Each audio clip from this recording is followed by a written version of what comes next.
Hello दोस्तों, एक बार फिर ओनली टेस्ट आप जो चौहों में आप सभी का स्वागत है। और आज हम भारत का जो भूगोल है उसका हम ऑनलाइन फैक्ट के बारे में बात करेंगे, जो सभी ये चैप्टर वाइज रहेगा। और आज ये पहला वीडियो है, इसलिए आप इन ऑनलाइन फैक्ट को प्लीज़ ध्यान से पढ़िएगा। ये काफ़ी आईएमपी क्वेश्चन है और अभी तक सभी पेपर में देखा गया है। खासकर यूपीपीएससी, एमपीपीएससी, स्टेट पीएससी में ज़्यादा क्वेश्चन आए हुए हैं, तो आप इनको प्लीज़ फोकस करके पढ़िएगा। तो आज हम चालू कर रहे हैं भारत के भूगोल का परिचय, जो फर्स्ट वीडियो है। इसमें सभी आईएमपी ऑनलाइन फैक्ट क्वेश्चन है, तो आप इनको प्लीज ध्यान से पढ़िएगा। देखिए, जो पहला क्वेश्चन है, क्षेत्रफल की दृष्टि से देश के 4 सबसे बड़े राज्यों का सही क्रम क्या है। तो देखिए, इसमें राजस्थान, मध्य प्रदेश, महाराष्ट्र, उत्तर प्रदेश। इसमें से राजस्थान क्या है, फर्स्ट है। फिर ये दूसरा मध्य प्रदेश है, ये तीसरा महाराष्ट्र है, चौथा उत्तर प्रदेश है। नेक्स्ट क्वेश्चन है, निम्नलिखित मानचित्र में एक्स एक्स द्वारा हमें क्या प्रदर्शित प्रदर्शित किया जाता है। तो जो मानचित्र में एक्स द्वारा प्रदर्शित होता है उसमें क्या रहता है, मन्नार की खाड़ी प्रदर्शित रहता है। क्वेश्चन नंबर अगला है, भारत संघ में केंद्र शासित प्रदेश कितने हैं। तो इसमें केंद्र शासित प्रदेश 7 है, लेकिन अभी नया जो बना है, जब जम्मू कश्मीर 370 हटा है तो उसमें से कितने 8 हो गए हैं। तो ये 7 को आप हटा दीजिएगा, 8 आपका राइट आंसर होगा। निम्न में से कौन सा द्वीप अंडमान निकोबार द्वीप समूह से संबंधित है। तो ननकौरी ये अंडमान निकोबार द्वीप समूह से संबंधित है। आदम का पुल निम्न में से किन दो देशों के बीच स्थित है। तो आदम बीज आपको पता होगा कि भारत और श्रीलंका के बीच स्थित है। भारत का अन्य आर्थिक क्षेत्र विस्तारित है।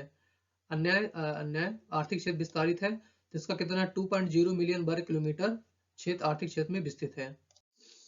अगला क्वेश्चन है, भारत में कौन सा द्वीप भारत और श्रीलंका के मध्य स्थित है। तो ये कौन सा द्वीप है, रामेश्वरम क्या है, भारत और श्रीलंका के बीच में स्थित है।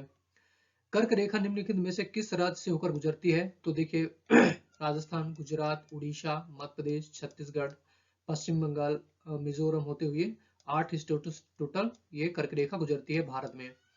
अगला क्वेश्चन क्या है, निम्नलिखित में से कौन सा एक अनुवांशिकी अनुसंगी नगर के वर्ग में आता है।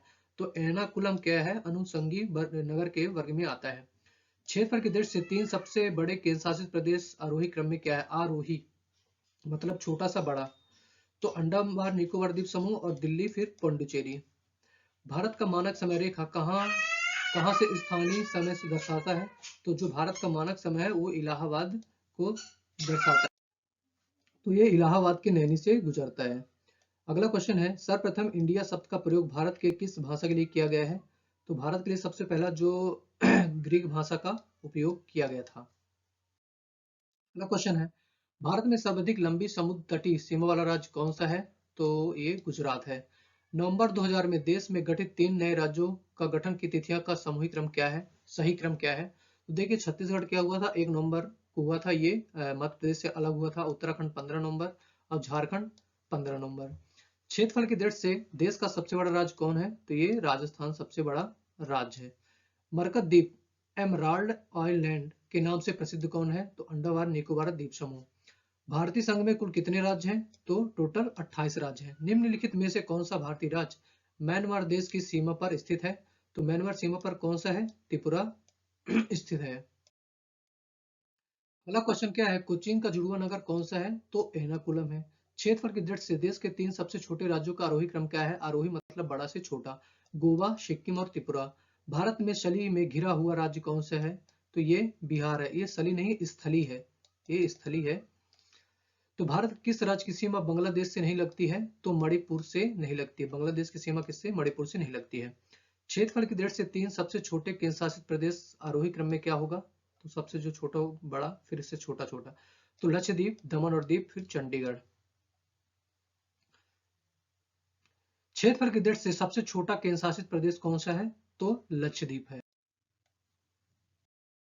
अगला क्वेश्चन क्या है, निम्न में कौन सा द्वीप अपतट द्वीप है। तो लक्षद्वीप, हेनरी द्वीप और सार्ड द्वीप क्या है, अपतट द्वीप है। निम्नलिखित में से कौन सा नगर कर्क रेखा पर स्थित है। तो भोपाल मध्य प्रदेश का जो है ये कर्क रेखा पर स्थित है। जनसंख्या तथा क्षेत्रफल की दृष्टि से भारत का विश्व में कौन सा स्थान है। तो जनसंख्या क्षेत्र में कौन सा है, 7वां है। देखिए, जनसंख्या के क्षेत्र में कौन सा दूसरा है, क्षेत्रफल की दृष्टि से 7वां है। हिंद महासागर के तट पर स्थित देशों में सर्वाधिक तट लंबी वाला देश कौन सा है। हिंद महासागर में जो स्थित है सबसे लंबा तट रेखा भारत का ही है। पंडिचेरी केंद्र शासित क्षेत्र निम्नलिखित में से किन राज्यों में अवस्थित है। तो 4 राज्यों में अवस्थित है। नेपाल की पड़ोसी भारतीय राज्य कौन कौन से हैं? तो नेपाल से जो बिहार लगता है अपना और सिक्किम लगता है। अगला क्वेश्चन क्या है? क्षेत्रफल के दृष्टि से सबसे छोटा राज्य कौन सा है? तो गोवा है। निम्न में से किस राज्य की सीमा से अधिकतम संख्या में अन्य राज्यों की सीमा छूती है? तो उत्तर प्रदेश होगी। मैकमोहन रेखा निम्न में से किन दो देशों से अलग करती है? मैकमोहन रेखा भारत और चीन से अलग करती है। लक्षद्वीप समूह स्थित है, अरब सागर में स्थित है। भारतीय भूमि का उत्तरतम भाग क्या है? तो इंदिरा कौल है। संपूर्ण विश्व का क्षेत्रफल भारत का भागीदार कितना है? 2.40% है।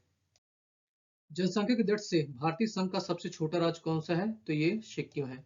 यदि भारतीय मानक समय को निर्धारित करने वाली देशांतर रेखा को प्रधान देशांतर रेखा दर्जा दिया जाए तो अंतरराष्ट्रीय रेखा का देशांतर क्या है? ये 82 डिग्री 30वीं पूर्वी देशांतर रेखा है। भारत की उत्तरी पूर्वी त्रिसंधि पर मिलने वाले देशों का सही क्रम क्या है? त्रिसंधि में तो भारत, चीन और म्यांमार। क्षेत्रफल की दृष्टि से भारत का सबसे बड़ा जिला कौन सा है? तो कच्छ। कच्छ कहाँ है? ये गुजरात में है। कौन सा देश भारतीय उपमहाद्वीप के अंतर्गत आता है? तो भूटान, नेपाल, पाकिस्तान। अगला क्वेश्चन क्या है? निम्नलिखित में कौन सा स्थान भूमध्य रेखा के निकटतम है? तो इंदिरा पॉइंट क्या है? भूमध्य रेखा के स्थित है। वह कौन सा राज्य जिसकी स्थलीय सीमा एक ओर चीन से तथा दूसरी ओर पाकिस्तान से लगती है मिलती है? तो जम्मू और कश्मीर है। भारत की तटरेखा कुल लंबाई कितनी है? तो 7516 किलोमीटर है। 9 डिग्री चैनल में किन्हें अलग करता है? 9 डिग्री जो चैनल है वो लक्षद्वीप और मिनिकॉय को अलग करता है। किस राज्य समूह की सीमाएं बांग्लादेश से जुड़ी हुई हैं? तो पश्चिम बंगाल, असम, त्रिपुरा, मेघालय और मिजोरम। और जो असम है, ये जो अपना त्रिपुरा है, ये तीनों ओर से बांग्लादेश से घिरा हुआ है। अगला क्वेश्चन क्या है? किस देश की सीमा भारत से नहीं मिलती है? तो श्रीलंका से नहीं मिलती है। ग्लोब पर कर्क रेखा भारत के कितने राज्यों से होकर गुजरती है? तो 8 राज्यों से गुजरती है। निम्न में कौन सा अक्षांशीय विस्तार भारत के संपूर्ण भूमि के विस्तार के संदर्भ में प्रसंगित है? तो 8.0 डिग्री उत्तरी से लेकर 37.6 डिग्री उत्तरी गोलार्ध है। भारत के किस प्रदेश की सीमाएं 3 देश क्रमशः नेपाल, भूटान और चीन से मिलती है? तो सिक्किम क्या है? नेपाल, भूटान और चीन से मिलती है। निम्न में राज्यों में से किसका सर्वाधिक तट रेखा है? तो ये गुजरात का है। अगला क्वेश्चन क्या है? दिल्ली राजधानी है पूर्वी तिमोर की। किस राज्य की सीमा बांग्लादेश के साथ साझी अंतरराष्ट्रीय सीमा नहीं है? तो मणिपुर की सीमा बांग्लादेश के साथ नहीं है। सिक्किम से गुजरने वाला अक्षांशीय अधोलिखित में से किस एक से भी गुजरती है? तो जैसलमेर से गुजरती है अक्षांश। भारतीय नगरों में कौन सा एक सबसे अधिक पूर्व की ओर अवस्थित है? तो अरुणाचल प्रदेश सबसे पूर्व में स्थित है। कौन भारत का प्रमाणिक रेखा कहलाता है? तो 82.5 डिग्री पूर्वी भारत का प्रमाणिक रेखा कहलाता है। निम्नलिखित में से किस तट से भारत का औसतन समुद्री तल मापा जाता है? तो चेन्नई से भारत की औसतन समुद्री तल मापा जाता है। अगला क्वेश्चन क्या है? कौन सा देश भारत के साथ स्थानीय सीमा सबसे लंबा बनाता है? तो बांग्लादेश स्थानीय सीमा सबसे ज्यादा बनाता है। भारत में कितने राज्य समुद्र के किनारे स्थित हैं? तो 9। भारतीय राज्यों में कौन सा एक युग सबसे पूर्वी और सबसे पश्चिमी राज्य इंगित करता है? तो अरुणाचल प्रदेश और गुजरात। तो अरुणाचल प्रदेश क्या हो जाएगा? सबसे पूर्व में हो जाएगा और गुजरात क्या हो जाएगा? सबसे पश्चिम हो जाएगा। तो आई थिंक दोस्तों आपको अभी अच्छा लगा होगा। ये वीडियो आपको अच्छा लगा होगा, मैं आशा करता हूँ। और प्लीज़ मेरे चैनल को लाइक करिएगा, कमेंट करके बताइएगा कि आपको ये सीरीज कैसा लग रहा है। इसलिए मैं चैप्टर वाइज पूरे क्वेश्चन डालता जाऊँगा। मेरे चैनल को शेयर करिएगा और सब्सक्राइब करिएगा और बेल आइकन को दबा लीजिएगा, जिससे आने वाला नोटिफिकेशन आपको तुरंत मिल जाए। Thank you for watching my YouTube channel only test of the job. Thank you so much.